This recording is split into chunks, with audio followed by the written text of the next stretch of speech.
Bilingual study में आपका most welcome है। जी हाँ दोस्तों, एक बार मैं फिर उपस्थित हूँ क्लास 12th के सोशियोलॉजी का पहला मॉडल सेट लेकर के या पहला चैप्टर लेकर। अगर आप इससे पहले के वीडियो को नहीं देखे हैं तो डिस्क्रिप्शन में लिंक दिया हुआ है, जा कर के देख लें। और उसके साथ साथ आप अगर इसका PDF चाहते हैं तो कमेंट करके ज़रूर बताएं, आपको टेलीग्राम चैनल पर इसका PDF दे दिया जाएगा। वीडियो को लास्ट तक ज़रूर देखें, वीडियो को लाइक कमेंट और दोस्तों के साथ शेयर करना ना भूलें। चैनल में नए हैं तो चैनल को सब्सक्राइब कर दें। तो चलिए वीडियो स्टार्ट किया जाए। जैसा कि आपको स्क्रीन पर पहला क्वेश्चन देखने को मिल रहा है कि भारतीय समाज का विभाजन कई आधारों पर हुआ है, यह विभाजन ही कहलाता है। तो क्या कहलाता है आपका सही आंसर क्या हो जाएगा यहाँ पर आपका? तो सही आंसर आपका हो जाएगा समुदाय कहलाता है। ऑप्शन ए जो है बिल्कुल राइट है। तो चलिए देखते हैं नेक्स्ट क्वेश्चन में क्या कहा जा रहा है। एकदम VVI क्वेश्चन है जो बार बार आपको पूछा जाता है। दूसरा क्वेश्चन देखिए, आर्थिक आधार पर समाज कितने वर्गों में विभक्त है, मतलब विभाजित है, डिवाइडेड है। तो आपने पढ़ा होगा 3 भागों में। क्या क्या है वो? उच्च वर्ग, निम्न वर्ग, मध्यम वर्ग, upper class, lower class, middle class. तो ऑप्शन सी बिल्कुल यहाँ पर राइट है। तो नेक्स्ट क्वेश्चन देखते हैं। नेक्स्ट क्वेश्चन में कह रहा है भारतीय गांव की जनसंख्या सामान्यतः से कम होती है। तो कितना होती है? इतना से कम। तो साधारण तो जो भारतीय गांव होते हैं उसकी जनसंख्या 5000 से कम होती है। तो चलिए नेक्स्ट क्वेश्चन देखते हैं। अगले क्वेश्चन में कह रहा है कि ग्रामीण एवं नगरीय समुदाय को पृथक करने, मतलब अलग करने का मुख्य आधार क्या है? दोनों को अलग किस बेसिस पे किया जा सकता है? तो जनसंख्या के आकार पर, सामाजिक संबंध की प्रकृति पर, व्यवसाय की प्रकृति पर, उपभोग की प्रकृति पर। तो भारत में जो किया जाता है वो व्यवसाय, मतलब कार्यों के आधार पर। गांव में ज़्यादातर लोग, अधिकतर लोग किसके होते हैं? प्राथमिक कार्य, मतलब कृषि कार्य करने वाले लोग होते हैं। जबकि शहरों में, नगरों में जो होता है वो औद्योगिक क्रियाकलाप या आपका जो सेवा क्षेत्र होता है, तृतीय क्रियाकलाप, उस क्षेत्र में लगे लोग होते हैं। तो सही आंसर क्या हो गया यहाँ? Option C. वीडियो को लाइक एंड कमेंट करना न भूलें। तो चलिए नेक्स्ट क्वेश्चन देखते हैं कि राष्ट्रवाद का अर्थ क्या होता है। ये क्वेश्चन भी बार बार पूछा गया है आपको। अब अगर अपना क्वेश्चन बैंक देख रहे होंगे तो आपको पता होगा कि ये क्वेश्चन पूछा गया है। तो क्या होता है? सही आंसर इसका हो जाएगा एक विशिष्ट भौगोलिक पृष्ठभूमि में राष्ट्र प्रेम। ऑप्शन डी यहाँ पर सही हो जाएगा। हालांकि आपके बुक में या आपके मॉडल सेट में दिया होगा इनमें से कोई नहीं। तो ये ऑप्शन अगर आपको नहीं दिखे तो आप इनमें से कोई नहीं मारिएगा। ना ही सामान्य सामाजिक पृष्ठभूमि होगा, ना ही सामान्य जाति पृष्ठभूमि होगा, ना ही सामान्य भौगोलिक पृष्ठ। समान जैसे लग गया वो नहीं हो सकता। एक विशिष्ट भौगोलिक पृष्ठभूमि में राष्ट्र प्रेम को ही राष्ट्रवाद का कहा गया या राष्ट्रवाद का अर्थ है। तो अगला क्वेश्चन देखते हैं क्या कह रहा है। अगले क्वेश्चन में कह रहा है सामुदायिक विकास योजना का मुख्य उद्देश्य निम्नलिखित में से क्या था? तो सही आंसर इसका क्या हो जाएगा? आपको यहाँ पर हो जाएगा गांव का सर्वांगीण विकास। इसका मतलब option D is the right answer here. Okay, चलिए आप देखते हैं नेक्स्ट क्वेश्चन। क्वेश्चन नंबर 7 में क्या कह रहा है कि समाजशास्त्र का जनक कौन है? ये क्वेश्चन भी बार बार पूछा गया है। तो आपका सही आंसर क्या हो जाएगा? Auguste Comte. ऑप्शन बी जो है यहाँ पर एकदम सही है। अगस्त काम्टे को समाजशास्त्र का फादर या जनक कहा जाता है, या पिता कह सकते हैं। जनक का अर्थ ही पिता होता है। नेक्स्ट क्वेश्चन में देखिए क्या कह रहा है कि सोसाइटी नामक पुस्तक, जो बुक है सोसाइटी, इसके रचयिता कौन है? लिखने वाले कौन है? राइटर कौन है? तो आंसर हो जाएगा मैकाइवर एवं पेज। ऑप्शन ए यहाँ पर बिल्कुल सही है। नेक्स्ट क्वेश्चन देखते हैं। भारतीय समाज में सामाजिक स्त्रीकरण का बुनियादी आधार क्या है? धन एवं संपत्ति, जाति, परिवार, धर्म। तो सामाजिक स्त्रीकरण, जो समाज का बंटवारा है, स्तर बनाया गया है, वो किसके आधार पे? जाति के आधार पे। ऑप्शन बी जो है बिल्कुल यहाँ सही है। सामान्य पूछा गया है। अगला क्वेश्चन जो है आपका देखिए, यहाँ पर उपनिवेशवाद किस सोच का प्रतिफल है? किस थॉट का जो है ये रिजल्ट है? तो आंसर विल बी हियर साम्राज्यवाद जो आपका है। साम्राज्यवाद का परिभाषा आपको याद हुआ, एक ऐसी विचारधारा है साम्राज्यवाद जिसमें जो शक्तिशाली राष्ट्र होता अपने से हीन या कमजोर राष्ट्रों पर प्रत्यक्ष या अप्रत्यक्ष रूप से शासन और शोषण दोनों करता है। तो इस विचारधारा को ही साम्राज्यवाद कहा जाता है। नेक्स्ट क्वेश्चन देखते हैं क्या कहा जा रहा है इसमें, किसने सीमांत मानव की अवधारणा दी है? तो इसका सही आंसर क्या हो जाएगा आपका जॉनसन हो जाएगा। ऑप्शन जो है यहाँ पर आपका डी बिल्कुल सही है।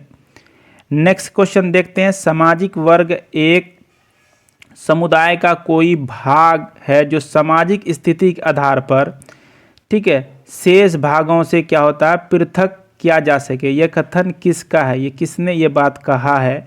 तो सही आंसर इसका क्या हो जाएगा आपका, तो सही आंसर हो जाएगा आपका मैकाइवर एवं पेज ने। ठीक है, अगला क्वेश्चन देखते हैं।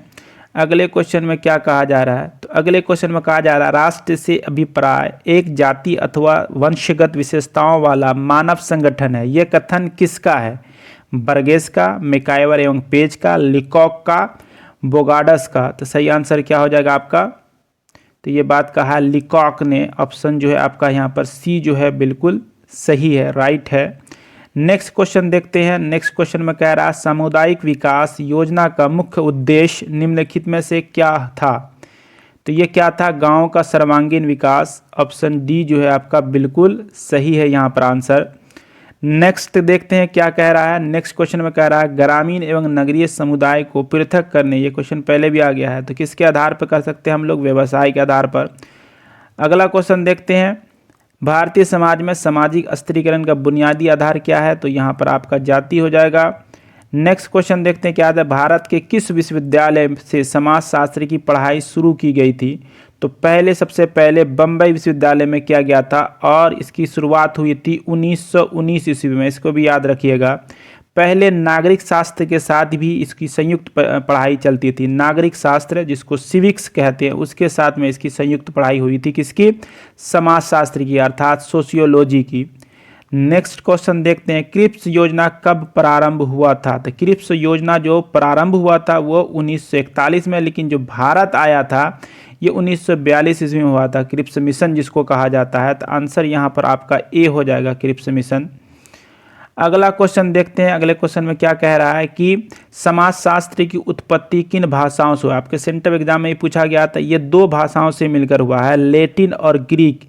ठीक है, इसके साथ साथ आप एक बात और याद रखिएगा कि समाजशास्त्र सोशियो और लोगोस से तो हुआ, उसी तरह समुदाय भी जो है वो सेम, उसका भी आंसर हो जाएगा। समुदाय शब्द की जो उत्पत्ति है ये भी आपका लैटिन और ग्रीक से है। इसमें कम है ना, समुदाय को अंग्रेजी में कम्युनिटी कहते हैं, जिसका कम जो है वो आया है लैटिन से, और मुनीस जो आया है आपका, ठीक है, ये मुनीस आया है आपका इससे ग्रीक से। तो समुदाय का अगर पूछा है तो सेम आंसर होगा लैटिन एवं ग्रीक जो हो जाएगा इसका सही आंसर, जिसमें कम का अर्थ होता है टुगेदर और मुनीस का अर्थ होता है सर्विंग। ठीक है, तो अगला क्वेश्चन देखते हैं। तो ये याद रखिएगा कि समुदाय पूछे तो इसका भी सेम आंसर होगा समाजशास्त्री की तरह।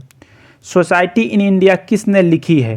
तो यहाँ पर जो हो जाएगा मेंडबलम हो जाएगा, सोसाइटी इन इंडिया लिखी है। इसके साथ साथ अगर आप सोसाइटी इन इंडिया की बात करते हैं तो इसके जो है एक भारतीय राइटर हैं राम आहूजा, उसका भी नाम याद रखिएगा। नई बुक जो है सोसाइटी इन इंडिया में इसके लिखने वाले हैं राम आहूजा। ठीक है, तो ये भी आपको नेट में दिखिएगा तो ये भी मिल सकता है वहाँ पर, लेकिन आपका जो सोशियोलॉजी बुक में चर्चा हुआ है वो मेंडबलम का हुआ, तो ऑप्शन ए बिल्कुल यहाँ पर राइट है। कौन सी भारतीय समुदाय की सर्वप्रथम विशेषता है? मतलब फर्स्ट जो है आपका क्या है, विशेषता जो है इसका क्या है? तो ये है आपका अनेकता में एकता। भारत विविधताओं वाला देश है, इसके बावजूद भारत में क्या है, अनेकता में एकता है। तो ऑप्शन बी यहाँ पर बिल्कुल आपका सही हो गया। नेक्स्ट क्वेश्चन देखते हैं, मानव समाज एवं संस्कृति का इतिहास कहाँ से आरंभ होता है, कहाँ से शुरू हुआ है? तो इसका सही आंसर क्या हो जाएगा आपका? राइट आंसर हो जाएगा गांव से। ऑप्शन ए जो है बिल्कुल सही। ये क्वेश्चन भी बार बार पूछा गया है। भारतीय समाज में पुरुषों की तुलना में स्त्रियों की संख्या क्या है? कम है, स्त्री कम देखने को मिलेगा, पुरुष ज़्यादा। भारत का लिंगानुपात आप कमेंट करके बताएं कि कितना है 2011 के सेंसस के अनुसार, 2011 की जनगणना के अनुसार। अगला क्वेश्चन देखते हैं, किसने कहा समुदाय सामान्य जीवन का एक क्षेत्र है? समुदाय सामान्य जीवन का एक क्षेत्र है, ये किसने कहा है? तो सही आंसर क्या हो जाएगा आपका यहाँ पे, ठीक है, मैकाइवर पेज, बोडिन, के डेविस, रेडफील्ड। तो सही हो जाएगा मैकाइवर एवं पेज ने, ऑप्शन ए जो है यहाँ पर बिल्कुल सही है। अगला देखते हैं, बंगाल में स्वदेशी आंदोलन किसने प्रारंभ किया? स्वदेशी आंदोलन जिसको बंग भंग आंदोलन भी कहा जाता है, क्या कहा जाता है? बंग भंग आंदोलन भी इसको कहा जाता है, जो 1905 ईस्वी में बंगाल विभाजन, लॉर्ड कर्जन के समय में जो 1905 में बंगाल का विभाजन हुआ था, उसके बाद ही इसको शुरू किया गया था। तो इसके प्रारंभकर्ता कौन थे, किसने प्रारंभ किया था? राज नारायण बसु, ऑप्शन ए जो है इसका बिल्कुल सही है। नेक्स्ट क्वेश्चन देखते हैं, उदार राष्ट्रीयता का काल था। तो उदार राष्ट्रीयता का काल जो है आपको 1885 से 1905 ईस्वी तक माना जाता है, ऑप्शन ए यहाँ पर बिल्कुल सही हो जाएगा। नेक्स्ट क्वेश्चन देखते हैं, निम्नलिखित में किसने सामाजिक परिवर्तन में विचारों की भूमिका पर बल दिया? तो किसने बल दिया? इसका सही आंसर क्या हो जाएगा आपका? इसका सही आंसर हो जाएगा मैक्स वेबर ने, ऑप्शन जो है यहाँ पर आपका बी बिल्कुल सही है। अगला क्वेश्चन देखते हैं, निम्नलिखित में कौन सामाजिक स्थिरीकरण का रूप नहीं है?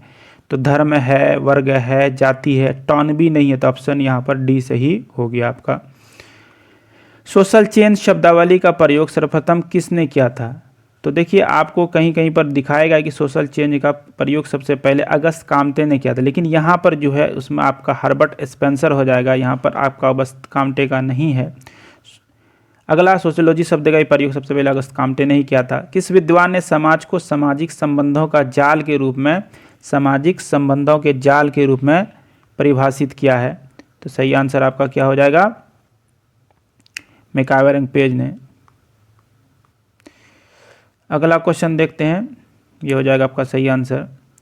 निम्न में से कौन भारत का सबसे अधिक नगरीकृत राज्य है? तो यहाँ आंसर हो जाएगा आपका महाराष्ट्र हो जाएगा सही आंसर है, लेकिन अगर परसेंटेज में पूछा जाए, प्रतिशत में, तब गोवा हो जाएगा, ठीक है, तो ये याद रखिएगा। अगला क्वेश्चन देखते हैं, निम्नलिखित में से भारतीय संस्कृति परंपरा की अद्वितीयता का प्रमुख आधार क्या है? धर्म, कर्म, जातीय व्यवस्था। तो इनमें से सभी आंसर हो जाएगा आपका क्या हो जाएगा? इनमें से सभी, ऑप्शन डी। नेक्स्ट क्वेश्चन देखते हैं, उपनिवेशवाद किसी विदेशी शासन द्वारा अपनी राष्ट्रीयता को दूसरे क्षेत्रों में इस प्रकार प्रसार करता है जिससे कि उस क्षेत्र के लोग अपनी सभ्यता के मूल्यों को विदेशी शासन के परिवेश में स्थापित करने लगे। उपनिवेशवाद की ये परिभाषा किसने दी है, यहाँ पर पूछा गया है। तो उपनिवेशवाद की ये परिभाषा किसने दी है? जे.ए. हॉब्सन ने, ऑप्शन जो है आपका यहाँ पर बी बिल्कुल सही है। नेक्स्ट क्वेश्चन देखते हैं, 35वें नंबर क्वेश्चन में क्या कह रहा है, निम्नलिखित में कौन भारतीय राष्ट्रीय कांग्रेस के संस्थापक थे? तो भारतीय राष्ट्रीय कांग्रेस के संस्थापक कौन थे? A O. Hume, Allan Octavian Hume, जिसने 1885 ईस्वी में मुंबई के तेजपाल संस्कृत विद्यालय में स्थापना की थी। उस समय इसमें 72 सदस्य या 72 लोगों ने इसमें भाग लिया था। इसके अध्यक्ष कौन थे? तो W.C. बनर्जी इसके अध्यक्ष थे। प्रथम अध्यक्ष W.C. बनर्जी, जिसको वेमस चंद्र बनर्जी कहा जाता है। तो ऑप्शन यहाँ पर सी बिल्कुल सही है। भारत में ब्रिटिश उपनिवेशवादी शासन की स्थापना के लिए निम्न में से कौन सा कारण उत्तरदायी था? राजनीतिक अस्थिरता का अभाव, समाज में चेतना का अभाव, ईसाई धर्म का प्रचार प्रसार। तो इनमें से सभी यहाँ पर आंसर हो जाएगा, ऑप्शन डी जो है यहाँ पर आपका बिल्कुल सही है। नेक्स्ट क्वेश्चन देखते हैं क्या कह रहा है, 37 में, national character and the factors in its formation नामक पुस्तक के लेखक कौन है? तो इसके लेखक कौन है नेशनल कैरेक्टर? तो ई बाकर हैं, ई बाकर, ऑप्शन जो ए जो है यहाँ पर बिल्कुल सही है। नेक्स्ट को देखते हैं क्या कह रहा है, निम्नलिखित में से थियोसॉफिकल सोसाइटी के संस्थापक कौन थे? तो एनी बेसेंट 1916 में थियोसॉफिकल सोसाइटी की स्थापना की थी, ये भी याद रखिएगा, 1916 ईस्वी। नेक्स्ट क्वेश्चन देखते हैं क्या कहा जा रहा है कि यह किसका विचार था कि अंग्रेजी शिक्षा प्राप्त करने के पश्चात भारतीय युवाओं में अंग्रेजी राज्य के प्रति स्वामी भक्ति की भावना में वृद्धि होगी, विचारों की दृष्टि से वे अंग्रेजों के अधिक निकट आ सकेंगे। तो ये किसका था? तो ये लॉर्ड मैकाले का ये सोच था, लॉर्ड मैकाले का ये विचार था। अगला क्वेश्चन देखते हैं, उदारवाद काल में भारतीय राष्ट्रीय कांग्रेस द्वारा इस काल का सर्वाधिक महत्वपूर्ण कानून इंडियन काउंसिल एक्ट किस वर्ष में पारित हुआ? तो सही आंसर ये हो जाएगा आपका 1882 ईस्वी में, ऑप्शन जो है सी बिल्कुल सही है। कानून हो जाएगा यहाँ पर, थोड़ा सा ध्यान रखिएगा। चलिए टाइपिंग मिस्टेक है। अगला क्वेश्चन देखते हैं। वीडियो को लाइक शेयर कमेंट करना न भूलें। 41 नंबर, सन 1905 में किस वायसराय द्वारा बंगाल विभाजन की घोषणा की गई थी? तो लॉर्ड कर्जन के समय बंगाल का विभाजन हुआ था 1905 ईस्वी में, जिसके बाद बंग भंग आंदोलन, जिसको स्वदेशी आंदोलन भी कहा जाता है, की शुरुआत हुई थी बंगाल में। असहयोग आंदोलन की पृष्ठभूमि तैयार करने में निम्न में से कौन सा कारण महत्वपूर्ण रहा था? तो यहाँ पर इनमें से सभी हो जाएगा। खिलाफत आंदोलन हो, रॉलेट एक्ट हो, जलियांवाला बाग हत्याकांड हो। ठीक है, तीनों 1919 में ईस्वी में हुआ था, ये भी याद रखिएगा। सन 1930 ईस्वी में गांधी जी द्वारा किस आंदोलन की शुरुआत दांडी यात्रा के रूप में की गई या दांडी यात्रा से की गई? तो ये आंसर आपका क्या हो जाएगा? सही आंसर हो जाएगा आपका सविनय अवज्ञा आंदोलन, मतलब सिविल डिसओबीडियंट मूवमेंट्स, जो 1930 से 34 के बीच चलाया गया था गांधी जी द्वारा। इससे पहले लॉर्ड है ना गांधी इरविन समझौता भी होता है। इसके बाद पहले गांधी जी ने 11 सूत्री मांग रखी थी, उसको ठुकरा दिया गया। बाद 1931 में गांधी से इरविन ने क्या किया? समझौता किया। इसके बाद द्वितीय गोलमेज सम्मेलन में गांधी जी जाने के लिए तैयार हो गए थे। आधुनिक समाजों में वर्ग संरचना का सर्वप्रमुख आधार क्या है? तो आधुनिक समाज में जो है अर्थ या आर्थिक क्रिया, इसको अर्थ भी लिख के दे सकता है आपको, तो ये याद रखिएगा। तो आर्थिक क्रिया जो है ये आधुनिक समाज पूछ रहा है, मॉडर्न जो सोसाइटी है। 45 नंबर, समुदाय सबसे छोटा वह क्षेत्रीय समूह है जिसमें सामाजिक जीवन के समस्त पहलू आ जाते हैं। समुदाय की यह परिभाषा किसने दी है? तो रिस्ले डेविस, लेकिन रिस्ले का नाम सही नाम जो है किंग्सले डेविस है, ये याद रखिएगा। इसका नाम सही नाम है किंग्सले डेविस। ठीक है, किंग्सले याद रखिएगा, डेविस सही है, तो किंग्सले डेविस नाम है। ये परिभाषा इसी ने दी है समुदाय की। निम्नलिखित में कौन भारतीय समाज की विशेषता है? तो भारतीय समाज की विशेषता क्या है? अनेकता में एकता। ऑप्शन जो है एक जो है बिल्कुल सही है। अगला क्वेश्चन देखते हैं। भारतीय राष्ट्रीय कांग्रेस की स्थापना कब हुई? तो 1885 दिसंबर 1885 ईस्वी में। कहाँ हुई? तो मुंबई में, तेजपाल संस्कृत विश्वविद्यालय में। वीडियो अगर आपको पसंद आया तो लाइक कमेंट शेयर करना ना भूलें। इसी तरह का और वीडियो चाहिए तो आप कमेंट करके जरूर बताएं। साथ में अगर सब्जेक्टिव वीडियो चाहिए, PDF चाहिए, तो इसके लिए भी कमेंट करके हमारे चैनल के साथ जुड़ें और एक से एक वीडियो पाएँ। चलिए मिलते हैं आपसे नेक्स्ट वीडियो में, तब तक के लिए धन्यवाद।